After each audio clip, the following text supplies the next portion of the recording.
Rhyme and Reason Project YouTube channel a kalo lom le vek cheu hei tun tuma hian fian rial fak na hun kan mang le theidona tun tuma hian kabula upalal nun puya sha selin miran thut pui theya kan lom khop maya ani hi kan shetla pui tura kan ringa hei tun lai rong bol tuwa chuanin mi hriat hlo tak le som hlo tak ani atin hla phua thiam hla phua mi tin ziak mi ani boka talen nga takani a thule lama po chuan rong bol na sang hei tunlaya kalpui chawa tin hlat thatak tak mizoram ta na o pathian hlat thatak tak ron phor chok tu khani ti hakan se masab du barani punan puya lom tu kan se hun thatak min pe a ke pokalom i kan zo na kanin zo tak main abul thuta tangin zo hi thain ka sia tema atin chok du kan min sil thei jang kalong wa tang ma zaberin nia pian na hi chuan kon puya mi kolosi bul kon puya ko kan pianga kapai zir tir tu ania ta chuan na sang thokin kan kwal thina ke ta ki chu kon puya pianga ka u te hui chu ma buang lam chuak an ni ve tunga yang chuan tuna chuan luang muala o khana chuan luang mual veng thanga kan loi me ka kan sung poin luang mual veng thanga kan om me ka ni wa hi o mi pa dir pathum neya nupui ka ngam chia lo ko ka te de ber to poksia kan chung ko chon kan noi de ber to ni he in parwal don hle mai chu ma chon azon na lama hian I zirtir tu ni ta khoyang I tho na hi min shel them o government mizo high school San Mari le zar kot in kari tiang bak dal hila hian high school section a o ve me ka ni ani tak chu experience po no pang en kol lama kan ti don mi nu mai nei trau to ra kan ngai zirtir te tangpon lomom don ne ole tun tuma hian upalal nun puya sha sel kaltlangin pathian khoina kan chang hol nge tura kan ngaya tin atira tangin ngun takin milo thir sak ula comment section lama te po khanin comments kha siam thei zelani khlai khain thasung lo la te kan sai du bokani Rhyme and Reason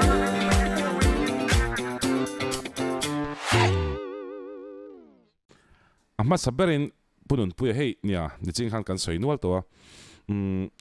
thule hlalama I tho hlok em me ti top me tiang het mi konga hini la phua te le khabuzia te pokan lo sia engtia het hemi inspiration hin nei nge ni eng tikatring nge lo tui chho kha min shil lok themo ya kate te tang hian thule hla tiam hi kangai sang ve ani o mangi o katia ni hi kon puya piang kan nia ta chuan kan kon puya hian RL kam la phua tiam le oi thangpa te hian luan puma chu ho chan chin chu ka te deu te tang po hian a hreom deu hi ka zot kwal thina ka ngai sana wangin in puziak shima chuan min inspire tu ber chu kon pui chim venga upa age dal base ya ku ani chu puziak thina ni a article pakha chu voi kha chu ka in thiar pa in kan hun la pe chuan enge ni hei tun la ya European toilet te pol om velawa I kom thanga zukal nga yang chia khan ta chuan alo om hlo moya ka chiara a article kha angai no mangre ko mai chu ta chuan at to pa hian azia kan mi thu ziak ngai nom ti takken I chiar maya nang ma hen ziak ve don lom ni ti kha omani an ni mo kala tum ve ang eng tik nia mo chuan kala ziak ve nge yang ti kha ka in thiar pa ka ngai tu chua ani ha tu ta tang chuan ke ma hian eng ti kam zon hla nge ni labu hla nge ni tu kala zia ka nga tin thu le la thiam kan ni ka ngai sa na wangin eng ti kam chuan kala wa ve nge yang katia tin ka hun lai chuan KTP General Conference hlabu chuang ve ni te kha kati lai da kalo chak ve to ni chu mo amai ro chu ta phua mai lo thunga ka ziak mai lo thunga ma se high school kal lai tang hian enge ni achunga class ho chiar thei turin I lekha enge chan chin bu te chu ka chuaw sometimes ka tia abu minga chuan ta du hun khan sometimes khan ka chua I kan chiar tell me hoi te kha kan let ling ve ka tiamang ang khan tiang de lek chuan ke ma chu high school kal lai tang khan ka ti chho ve chan ani very english ya ani le engzange le khabu hi tu na ni release tak tu na hian som li le pathum a ming chuan amara chu ka seng ha ken chu sir tir tu kan nia guidebook a bazar not kan ti mai ang chi de hi ka ziak na sata a class 6 atanga class 10 mizo le science guidebook ki ka ziaka chung te chona ti tam ve a ani moya le ka buro pui han nei ko ka nei chuang lawa a ming chuan som li le pathum tu na ka ze nu hun per ka daruriau ti ha som li pathum na ni ka siaก็ดารุเรียวติค่ะเนี่ยให้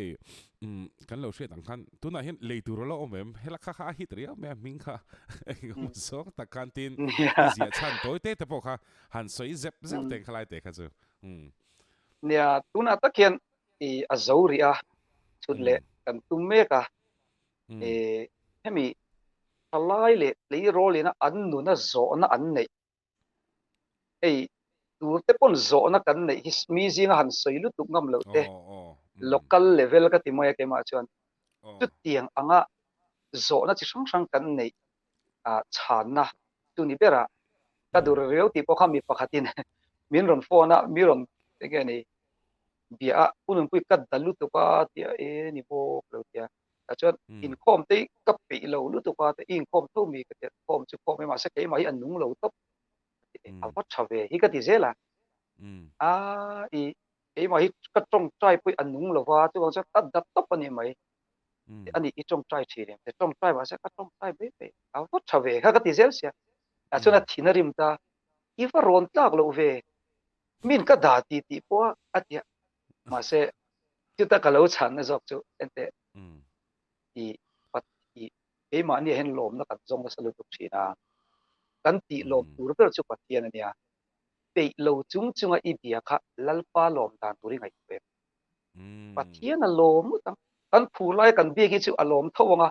มาเสผูโลจุงกันเบี้ยเฮียนอัตตากันนี่เสียเตอามามีกันนี่เสียตีหลังชีนะโลอีจงหังกันเราสวยปุยอัดอีเทียงที่ว่างี้ช่วงอินคอมที่พอฮีหันอินเขาเดียวนักนัวหันมันที่จนไบเบิลเสียได้ไปอัดตังฟักนะมาเสกันตีเท่าเฮียนลัลปัน yes กะลำจังอันนี้มินที่จอกชินะลองที่ว่างี้ดากรูปเรียวที่พอฮี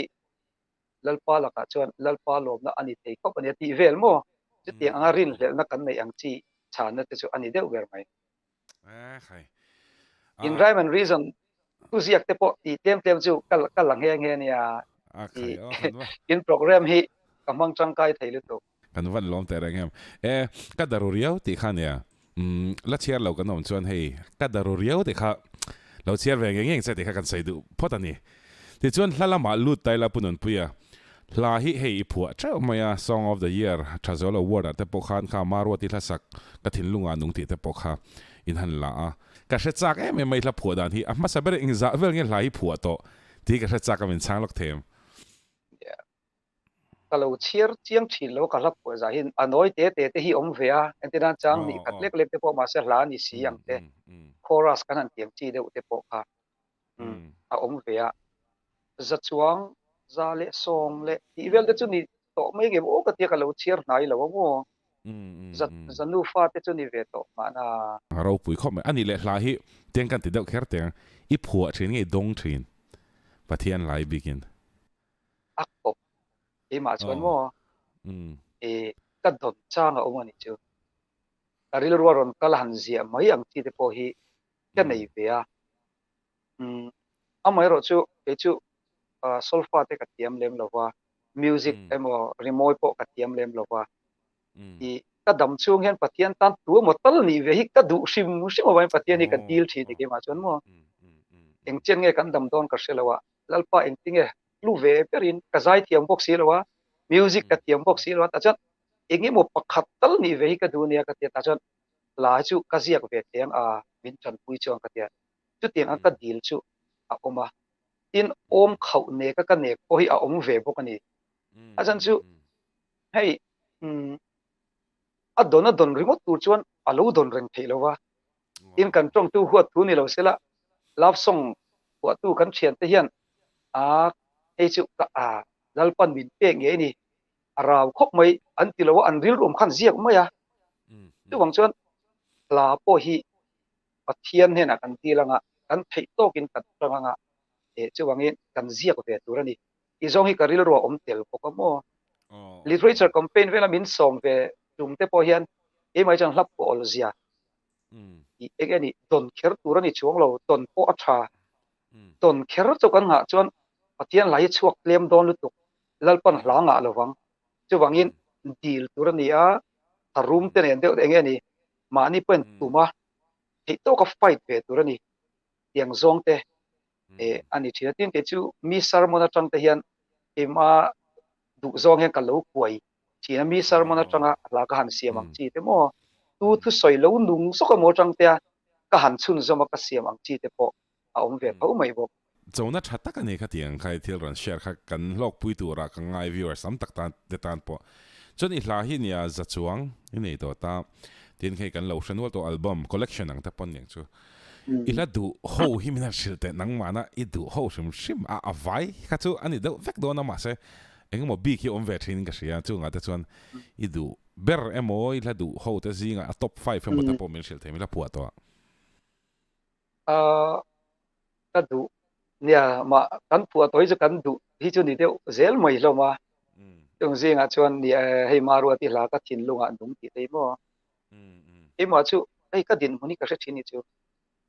I tingtang do pang kan ni sia te tin pian phunga te po mania sampai ka han kala minan muma sabera kan ka ngam pap nan te po min tin ya ra la ni fa ngo ve min tia chu tiang vel mo te chu kan din mun chu chu ei kan in fiam na ve kan ya anu po kan in nel pha lu to ni chu mo minan mu phata mi ang min ti ver ka ra plan khan ni melin ka sia kai ni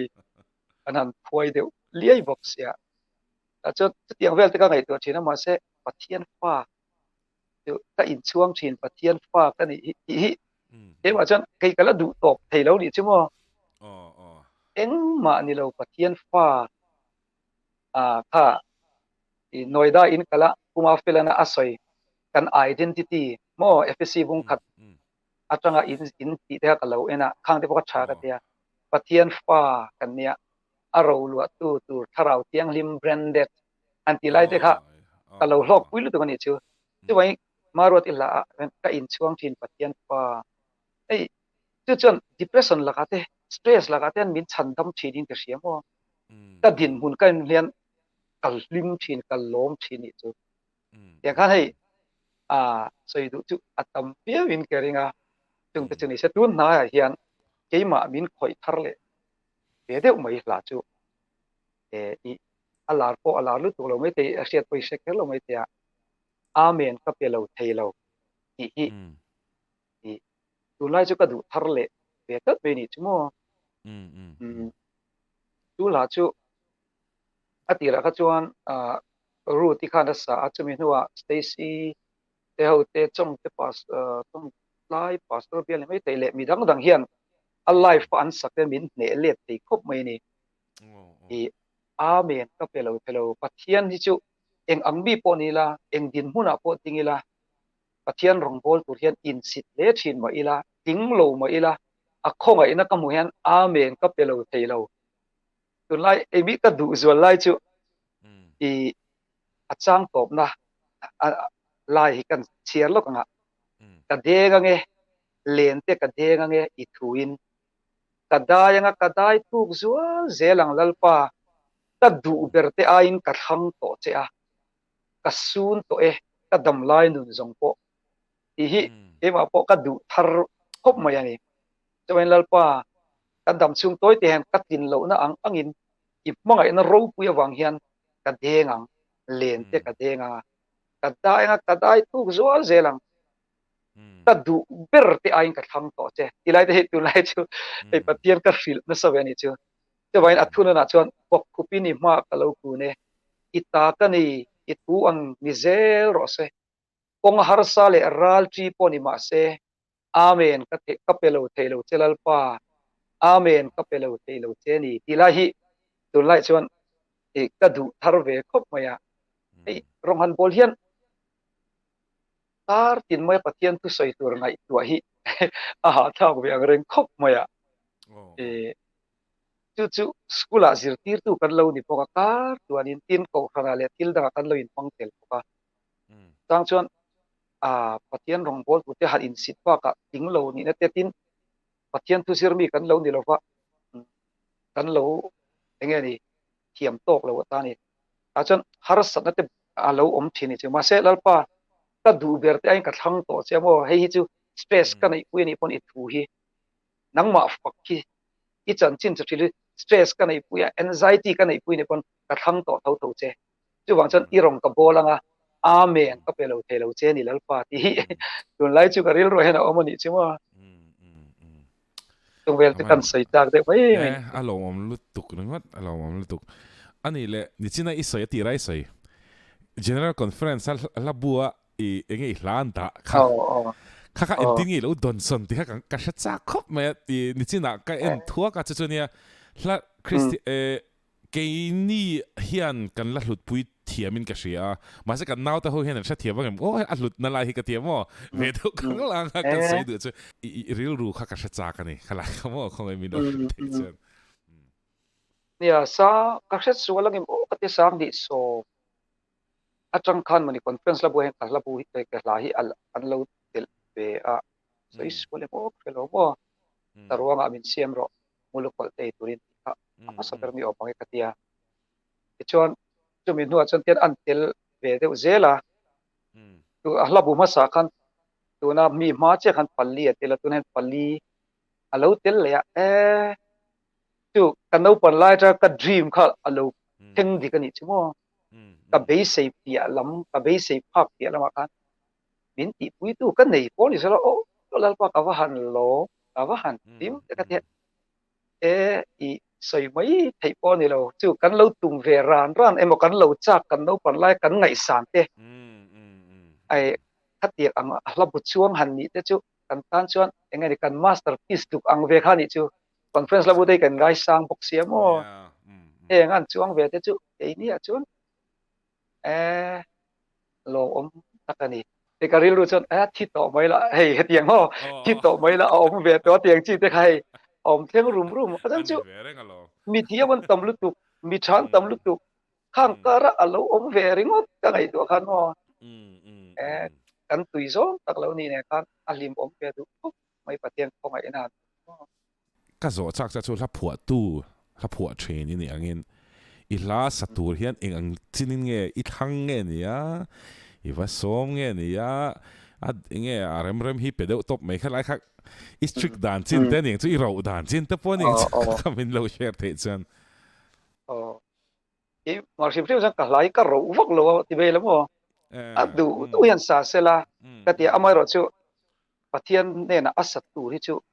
ka dil thin lalpa tu nge sa se a om tak ni ang abikin sang ni som panga tang han chung chu ka dil na sa dewa kami kel kang la a phe ka chon ka dil uluk ve lu tu ka pathian poin mala som le a in at han tiang zong hi chon ke ni ang in tu ma zai tiam kha wa thang thei kan ni lo him shima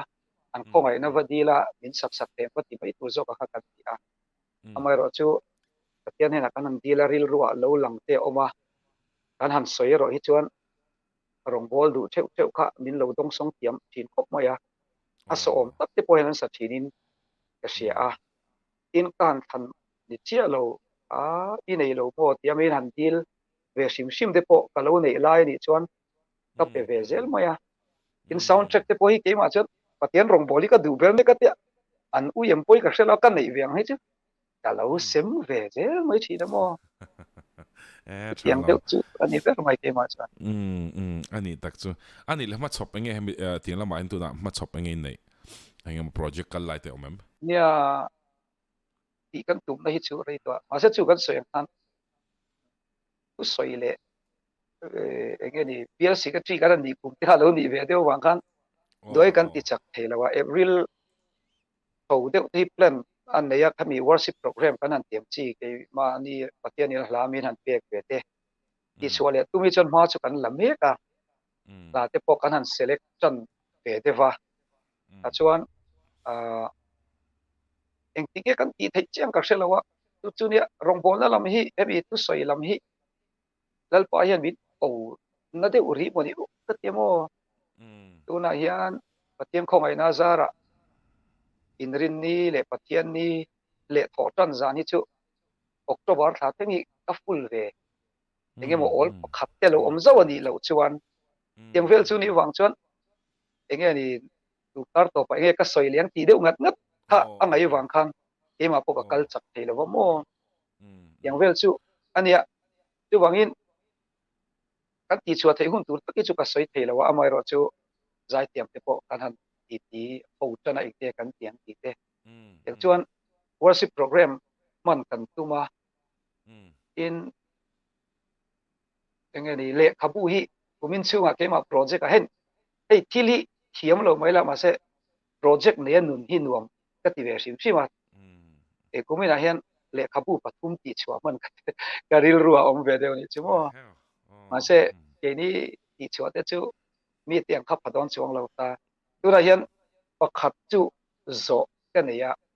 to release bai thei ka ne ya chu chu la le la sil wa pung inia e la phua dan a thiam lo ber kan la phua dan te kan ziak chho don nia mi kan phua ve du nga tin pathian la te la sim sim lo chuat tam nan hemi ka ti na chan zok ka chu e student ho ta na ka ti nia kum hi kal ta vel tran kan science kan ina kan ho tu ten e mizo wi la tira la kan zira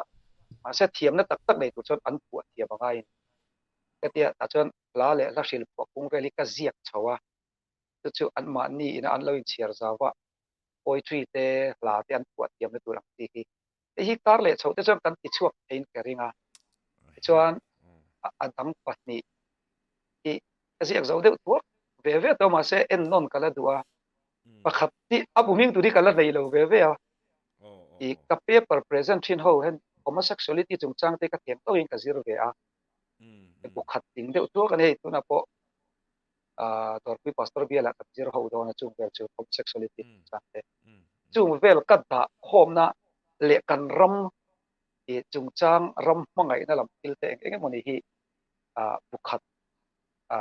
tuna hian 75% vel chu ka zowa ka ngai dewa pakhat le hi chu bedtime story kan ti turang chi ka te chiat na le ka sing nun eng emo hei min lo ni sa tha e pulung pui po te tiang le ki lo ni hi an tiamin hilan ngam ve na tur ting pa lo ni vi lo ani pui mi fom kim lo no ni khong ai na chu ni hi awan che se thei ti pa an nui pui pur pur tur chi e aten chu moral story nei de te nei chi lo te yang vel kha tu nai ka ziak mek mo ka mo yang vel chu ama chok chu ni ve de mai i program ashim shimin chu le khabu nia tuna worship video in siam don ta chuan le khabu pathum release tur nai vai takom boka rong bolin chuak deuh reng boka zirtir tu ni bok i khat ve buai ve don le ve di ka rel ro lo ma sapota tin i project hemi upcoming project a du sakna kan hlan mol cheramen reason project in dia kan soi du bok ani chuan pakhat le chu rong bol na ti lai khan i boy zia kha tu na po October thleng chu full ti ti chu ni to me a i heta takhian ingtin nge in pu cha kha ne chang chu na hari ti ta nangma pu ron se zo so fian real nan kai koplok ta la fian real hun ni intin nge mana hei kan tu na kan program poi fian real fak na ne tiang khopa mi buai kan ti don mi rong bol na wang te pone e zon na wang te pone ting khan kha project nei chi lo ni bok na ingtin nge fian real hun hi i man dan i sermon in pu cha dan te pone chu kha kham min share lok them khongai chu dia a in du khop om lo khop mai mo pian rial kan tia white time han nei te hi ke ma chuan ka nei na sa thei lu tuk lo ni chu mo a chan chu in so yang kan project ka na vel tu kan ni chu chu mi kara chuan har sat nei kan ira lo le ngan lo oma phone ma tong trai sak turan lo om le ti kan i ke ma chuan i mi en ton takin chu tiang chuan ka om ti tur soi tur ka nei lo kwa amai ro chu kan lo soi to thin angin e pathian chu khoi hmuna po omani wangin school ti khal pa pon kam pe thina ka sarmon ho zo po lom tu te ka soya kan in all thin chu tiang chuan pathian ni mun tin omani wangin kanuna hian awan lom e ol pa tani chu o min puya ka kamang an te reng nen te kan te ti khan ap engani pula ang hian ke ma chu tamin ka sia pathian tin fian real hei tuna hen tuna ka room hi ka chung ten bindu saka hetiang sermon buat sai na tu le fian real room a hian bin nei tira tu chu ka hun ol mai angin kamanga sai tong khan le kabuzia ka dua lasia mangaya ko khana mani upabial fanalo ngai boka bia secretary le khasem turalo oma tihan il chi sang sang kha tam ve de ule ka wangin engani kun khak ka nei tam thelo ni chu zinga kan thawa ting chia wa tong trai han tiam chi te thang kha e kan nei china tin ke ma hian pathian engani no panga poka sil chin chu wheel of life ti ka soi china nun hi kan mang thiam turani tinan ni le ngin tong trai la emo ka then om kho veng ta ne mo chiat chiat ni that ni ka kalman si lo chon a lu tok zo lo thei ti wai tu la ya ka din bun ber chu daniel te din bun hi ni daniel te voi thu man tong tra ya patian an ring em a sakei bak nei pu lu chin nan an mang ti wai patian ni ka ringa i ti wangin kan rin a hian bin om pui do na wai time nei tam lo ma ila daniel te po an thi don zana po pei thum ba kan tong trai chong lo chu wai kan rin lal pa hi anunga ataka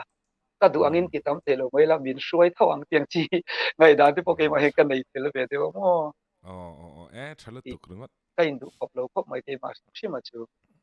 poi mo le tuk rungot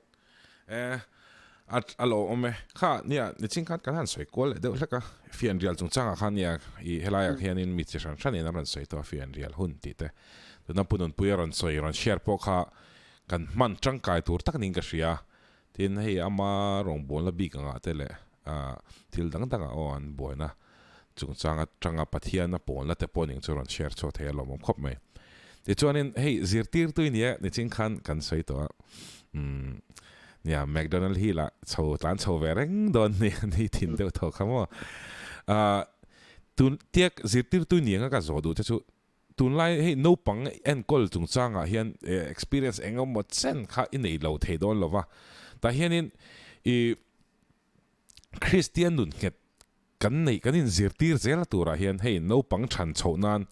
entana chung ko poimo ko shana poimo khotlang poimo zirna poimo poimo ni ta hian engi ingai poimo ilo I experience to tang ta pon ning chu enge kan mo iti de poning chu khala khamin chan thei chuan ya pathian hi a tha ga ga science ka lak lai ka chu pathian tu hi kan soi na a hemi thil siam chung chang ve kan zir nai kan soi tera tun kum ni chunga kan headmaster za om tak te kan thok pui ten mizo bin lak ti hi ka lom em na chu pathian tu le life skill zir tir na hun rem chang lu tu kilo ni tani tu chu nun chung chang hi ka thiam ang to to ka zir tir thina e voin hei kumina hian pol so ma min han da kan zir lai ma saber chon pu patte la olal pa david ali thar si kan an zira no pa he min pol ngem o ka te ka tui thei lu de ti ma a chon pu patte ya har sat na kara tanga an pai dan te lal ina tulu ten enga tinge an tim em enga tinge tul I enge ni material in ati boilova mi ina tulu van lung ura tulu re theilu tu khanga tinge kalom na tu fin riat angina liam ati thei anun chung re la hian enge anei ite nge na chung chang te chung ko poimo zia patianin enge olal pa david ali thar si ti vela khan davida changa atha kal zelal iswa arsi kha han ka chuan te ka soini chumo chuan poimo zia tha tu pathian chi mi nei lut zia mathai bum khatchang khata abraham tha davida tha iso krista tha tu te chuan somli le panir oma pathian chuan te chuina sa pok moya tu wangin chung ko tha hi poimo nia in chung ko chu ti angnu le pai nei jan lom ro in lo nei lo di pon I chuan na tang hian chuan tha in din thei ti vel te hei ema chuan ka soi pui na sa a in potlang ta na mi tha enge I aim in life yang chi te ka soi pui thini ta chuan I kanu le pa te nakina le kha ka zir chaw huna an tan mal som na kaniam ti te an soi thina awan tha em ma se mo izir chu ma hian mal som na inireng to inireng thei he ngi lo sil hi an chunga mal som na ini na ilom tu soi ni to tu na chang hian I hlu to lu tu tu na chang hian I mal som na ini der te chu wangin iti ngai lo kon heng sil la mun tiat la imut pu siam la chu chu inu na ta ne a tha do na nia chu chu I chung te ta na lom tui soi te na tiang chi te no pang hi im zuk le muam chung chang te po hi ka soi pui na sa a kan ram hi chu a vei na sa ve a soi tu ka ma ni po questionnaire te ka kan siam ve bo no pang zong zong pa eng za nge nei tum ipa te u nau eng za ipu te u nau eng za nge I u nau eng za nge chung te chu mak lu tum chu at lat niam tar tar ni chu apu te paruk pasari apa te panga panga paruk pali an u nau atamber patum athen pali cho fa eng za nge nei du ka ti ka atamberin patni chung te chu an research based an mani questionnaire based kan en tu kan rama chuan fertility rate ta chu tiang chu ni a tun ai in nga ngai ni o in chan ngai ram mangai nan fa nga ngai ni ti te ka e ti ti rang rang hi ka fa ve na sa thei ko mai ka tiam ang angin ram mangai atu tu te tin e ru na te hi nang ma chuan ente nang ma ni chuan na changin e ka tui pui chu tu lai chuan generation thar pathian thi chuan thar din ti hi ka tum taril ro no pang ka tu ve na sat nei chu ko tu wain in chuan na chang he ho pathian thi chuan thar din ang u tu wain kilin ti sual pon zep su in uang ro ik turani te ka te ti han ka thei toin ka fuya tin ni china kan sejok life skill de ka zir tir thini chimo wheel of life nun hi abial turani a chuan le khazir na e point som thau in zia ka ga te tian circle te ka kan zia tira ta chuan aspo kha ka siam ta chuan le khazir nan le kha hi izir tina izir pe dana ma khanin pete acherin 8 ten pe acherin 5 ten pe ani spiritual life exange in pe ani social life exange te pan I rimem tiang chi ta til chi sang sang kha an nu hak kat te pui thini chu chuan an han zia ka ti khan sar kalan zia khan alo bial tok lo thin lai kha e ta hian I cham se tangai inun hi wheel of life in tian abial turani le kha po thiam eng ang ma la I tharau lam nun kha adniam si chuan chu cha nuna fom tim lo in eng angin spiritual mala chen om kho veng te tan le in chung ko tan I chang kai lo chuan kha ka chu thiam nak ke bai ani tiang chi te I tharau mi na adik to lo chuan wheel of life kan nei ture kan nun hi chu tiang chuan akal turani o le khazir pe lo de chuan claim zani da dar kar khat kun pek bel khat angai ni khatiro te kan tia chu tiang chuan ka tiam ang tok tokin engani nun pui tingan nei na turang chi te hi kazir tir ve ngor ngor ni ber mai khai I chan hem ngai na awan ro pui em tin pathian atanga I don ni ka ria kha ting chan hem ngai na po kha na chang she ringot kha om ve thea atia nge action vo om chim chim po kha ting zong zong tha tha khop in ka ria chu chu nia zir tir tu tanga experience ne ya khanin khala kha nia ka phok chok ve chak chim chima I chu chu ran that takin ran share the ka lom tak zat zat ni ko shan lama kan lut lok don nia ko shan khan ni chin han upa inia ko shan upa ni ten bill secretary ni ini mek boka chuak tia ni min tun san de ra ka chuak ta senior kan ta mo ka chuak ka tia tu na ha ani chu eng po chu ni se nia ka zo du che kan nei chu hei ko shan in real bon la kan ti dong ye leadership lama te po soi kai thenga hemi chung chang hen ko shan anga ma kan lak tur enge mo hi a omini siam emo han du tho de thila te po neng chu chunga te po chonin enge mo ke mani a po kan tran fung ti len na de te po enge tur omem chu ting te po chunia enge ta hen rong bol ho na chung changa te ni mo ke mani a denomination chung changa te po neng chu khate heta hen eng tinge enge I thlir dan te jok teng min lo sim sim thei chung ka lo mo tang o rani chu Iso Krista tisena din ani wangin aplua aro puya in tun thenga kan kal dan po hi akhat le in ka sia alo po ka tia in kapa hi an soi dan chuan sinot an ti thina apu po hi chu tianga sinot deuh mai chu ani ke wang chuan ko ran hi chu engemon ni poyan kan ai lu kan chan ril ru ve thei khop moya tuna kan kalen at thale in ka sia amai ro chu at that zual zel zok na tan hian tiangai tu na lo sen ve hi chu ka nei ni chu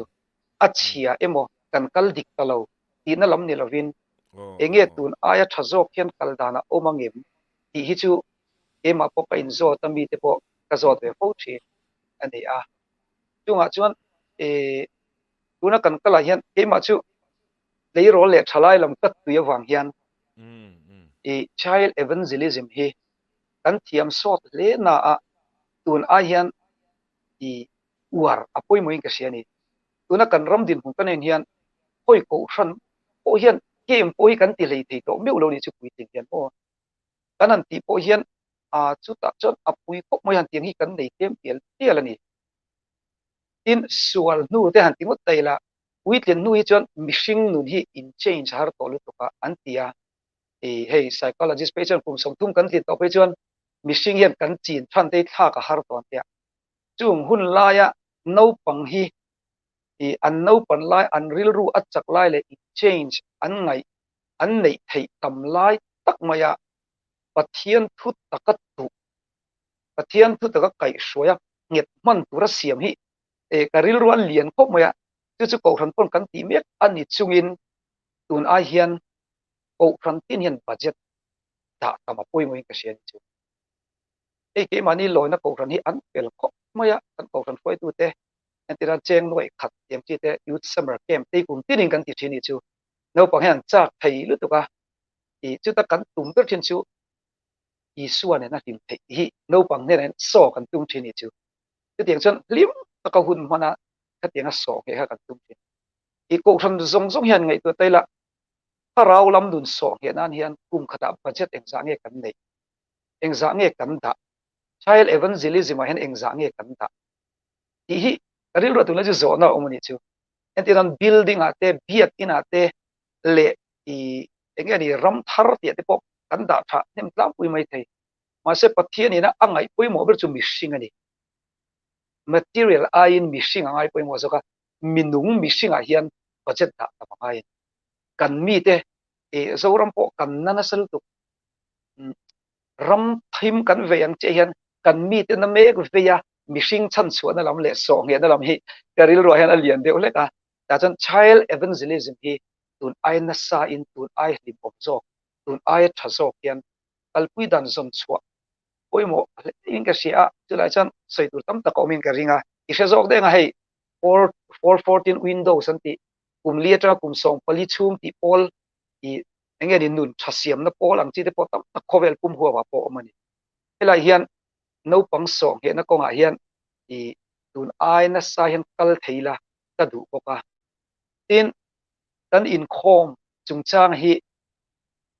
ema bi ka chon in khom ti te mi ka ui dewa alo ni set ani point tun lai kan mo chu in khom ti ta ya poimo tilai hi karil ro om chu ni kan culture hi turet adang lam tiel tiel to ai zol pe chu daruk te hi peak hour lo ni to chu wang chon ke ni te pe chu mi ve nga rong pol turing ang kala ka chung te ka ti bol tu chu cho i mon loin ka kal na salut tu pani thom no min lo sia banga ya ka school ho ka te hi ring tu le ring tu ka din no che lu to kan meng rei to tho sia in kho mi chu ti tai tan deu thei chuan ta chon chung ko te pokha family life ka tlem nei ve manila choi khama te po tu lai chu in khom ti ta hi chu ka support ang re khop moya yang zong khan in khom chung chang te po en no na emo in kan in khom dan pung hi en no nge nge ngai ka sia mo puma ma ta chuan inga tinge heti taka in khom person ka chiat kan in khom dan hi en ngun ngai a har deuh mai te kan soi cha mai mai chu biat kan train lai chuan lecture method hi method lui berle method cheber antini chu mase biak in hian peer lecture method tar tari kan lama chung te wang chu ni em mut thu kan tam em method lui kha biak in pon lama hian tu te mo project tor te nen lim om le nuam pathian thu tak ni sia anti hian mian min lakal sananga ite khak e ma so ka hlau dewa chuain kan method of sermon kan method of teaching po hi en fia hei a thang em o ti kha ka ril ro om chu ni ta ni chu kan langai poimo a apa ka kan claim dan chu tian a chu ngai introspection kan nei ngai in rong bol tu te hian ei tur kan nei lo chuan mi hian lo lun don mi lo chuan rong bol tu te kan chan ngai ngoi ngoi ei tur om lo chuan ei tur om nam hun an pan don pathian biak in ti reng mai la ta chuan rong bol tu te hi ei tur tuin nang ke ma ni tang hian sarwang nun a chua lo chuan tu lai chuan chan le zual rong bol tu zong zong kan ngai te hian kan sia a eng ma ni lo mai la enge ni ma son na tur thil an chei ta ka chuan tin tu nai Christian labun en non me ning ka sia ka soi om lo ta zanin chu kan soi mai mai nga e Christian labun en non me ka ta chuan Christian labu hi ai abik te Presbyterian phe chu Christian labu ba ki chu biak ire kan samang lo ni conference labu thadeu de poi kan ne kan sa zui mang tat lo ni chu e kan uluka worship ki chu wang chan tu na Christian labu an en non me ki kan in kom tal punga hian il tam tak ashila sia ta kan tu na kan labu hla om then khati a om rei deuh to poka kanan saka laku tui kan ne kanan zirngial po anu kan sak zui mi lo hi lo chol ve ta sela ti chuan pathia dina amman la somrup somsari vel bor hi la thar da lu tila ti chuan labu chu nuam ti tevin on lama an lam pui thei an lim pui thei yan labu hi kan siama poi moi ka sian chu chuan kan spiritual life king tel na sal to chu chu wangin engani kan chong huat tu lova e kan mi masa te ngai san na colonial hang up kan ti hei la let ling tu mi ro pui tak tak in pe tak tak ado mani chu chung ho in antina ka chong tu man lo ho lo ta se ta ti sa chak om khau zai ti chu kan sakhat ve to lu tu ni chu kha ai khan tu lai la ti han lo lut ve ta se ti chong kan thalai rol an tu yanga kan tlei rol an tu yanga ti chong fak na mun khat yan an ti theng a tu lai astik deu ten Allah ro mo liamin ti sak zel ma se kan nu na thu soi me kan isi a chung ho chu antinan somrup somsari hi lo chol ha tam ve lok sila chon la thar hi da lu tila kan in khom ho ruak kan tharau lam nun hi min soi dang lam ti hit ka ring kan me ni chu tu ka chu ka thu ni mi alo na zani nen in zota ka chon engeni ko khan kal zel na tan khan a thang in o ti hi ka ngai to na om chu ni chumi ni lo chuan oi api alam kan sa thei lawa engeni tu na pe chuan e ke ni pe chu kan ko khan hi television e kai nai ni chu an conference la bu te an ta di lo chu to an sa hu ku pan bi kin a ke ni kan sa thei si lawa ka lai ka hei thil kar la hi omani kan thalai poi pon lama an lamu bu ma se bi kin laman tu mang lu te moni o ti tur om ta ni chu wangin enge moni te ma e engne ko kran hum hal na na zau shet ko kran hum hal nan zo ko kran hum hal nan zau shet te kan ma mu em te min slight change om ta sela patian ni chonu te praise and worship emo engti demo hanti danglam zo chi te e patian dia chonu in khom lo ti te chu ke support lo chan chu longa kal hoi ni mai kan thalai ro choi patian ni chu patian ni ta na mana tha ka tia amai ro chu up practice kan kal pui ro chu en non cha an ti chon pui lo ka ti khopin kan shedewa a ka soi tam ma mai ti soi tur tam du viamin ka ringa a chunga hian kan that zel la tura introspection e mania hian kan nei zeu zeu te po acha ka ti ve tho mai in port no len ka sia ka lom khop maya alom tak zet zona danga kan kai de thutanga bible chang du ber min shil thei chuan kalom watanga tin chumin dota ihla du ber khamin shil le tala kan hunero hi chu he kan mang zo trap to tu na hiam maro chu click to ten lo she turin sharing hi punon pui henaron la nei da don ti kan sai du bokani bible chang du ber le ihla du ber min shil thei ka bible chang du hi ain thak thin ni chu hey a season ati te a reason as te khan hilli ain thak ve thin ni chu mo tun lai chu pathian mangai na pathian khoi na lam hi ka tui pui na sa thok moya chu wangin johana bung tung chang som paruk te ka du thar le pe me pathian in khovel apangai e pe ma anti lai te hi ka chiar hian hovel ti ai hian ka ping ka soi thin mm pathian in lal nun puya amangai ma chu ti chon afa pabal nei chu han ti hian apui hi ka ti thi ni chu chu wang chon pathian mangai na le pathian khongai na hian mangai lut tu ka wangin lal nun puya afa pabal nei chu na pe ka ming hi ka soi thi ni chu mi zinga kan chiar ni lawa chuan chu wai pathian mangai na hi ema chon ro pui ka chu chon bin ya tin tu po a ringa piang ti lai te hi tu lai cho ka buai pui chu tu po tia hian mi zong zong kan tel chu wang chon har sat nei te pel lo deu in nei isu du tu zong zong hi tu po hian kan tel ania tu mai pathian khongai na in thla run lo tu pel khot te hi tha a pel thei lo te ta na isu lo ka le tu po hian i tel ve ka ni o chu wai pathian a chon tu po ini chu wai a khongai na i leng ani o pathian khongai nei a ro pui ti lam pang hi ka tui pui ma vai John bung tum chang song paru ki tun lai chu ka du zual ang reng khop mai ke ma chon tun lai a pil de wa a ka sak po thin chu upakel thanjama lapwa ama chungal som na narani ti mo athil pek soi le thelo wain lalpa chu enge ka pek pe ang afa pa po ui le wa min pe tu lalpa chu enge ka pek pe lo ma lim zai lo thei ka ni lo o ui lo afa pa min afa min pe tu kan nei eng po chan do ni lang a lom chu na rong ka po zelang han ti lai te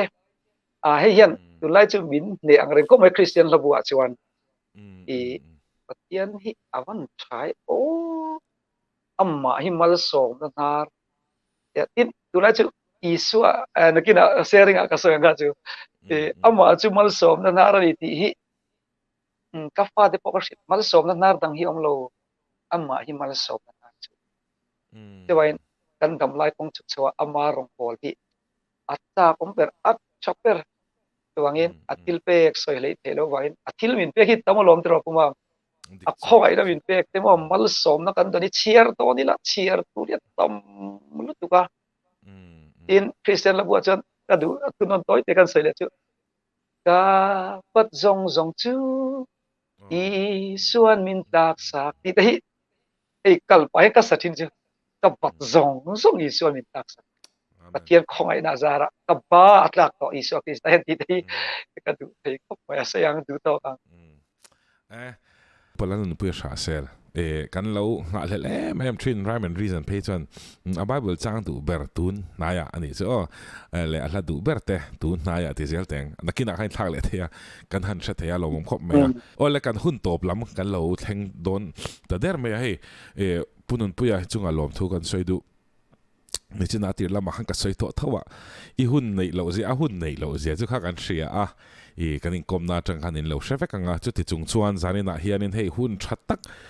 thatak min pe ngoi ni hen ka ria ke ma chan atlana khop ve ka lom tak zeta rhyme and reason project min lom thu kan soi non le a tin kha project in nei no ala tin I rong bola tur zela te po ko shantan thalai tan I ke pen na te tin zirna lama te ke pen na zela pathian shoi na le ompuina lo dong zelang chati kha kan han soi chuak du ni rhyme and reason project po hian ti chon tu na hianin punun pui hi sharing nei turin kan somanga ti chon a hun po a top thangin kan da anga hun rem changa kan im hule ngei tura kan ngai fian real fakna kal tlangin punun pui ai lo somang upanan pui ala sha sel lo somang toi te in tu lai ka ril ru om chu chan lom ti chian hun le mai a virti te min nuai na sapok sia reality christian na reality so ti lai hi tu lai ka ril ruwa a om na sakhop maya philippi bung kha chang som ni pakata khan kan muwa a tir ko pola ka chuan tan ni zong nu ni christian ya thi polo na ti apui hi ka ti thei lu to ka thi point ka dom point ki chu isu ro pui na tu ni tu wai kan nu ni christian ti hi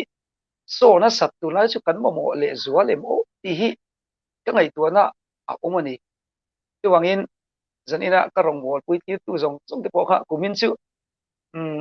kan lamanga kan zaya kan hallelujah chu tirwalin nun nung kan nun hi nung ro se kan nun hian pathian thu enge ni kan nun mangin pathian thui silang u Josepha te kha i pathian thu soi tiam ani po kan selo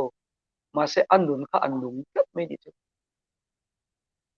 ati du po kan selo ma se ahun taka khan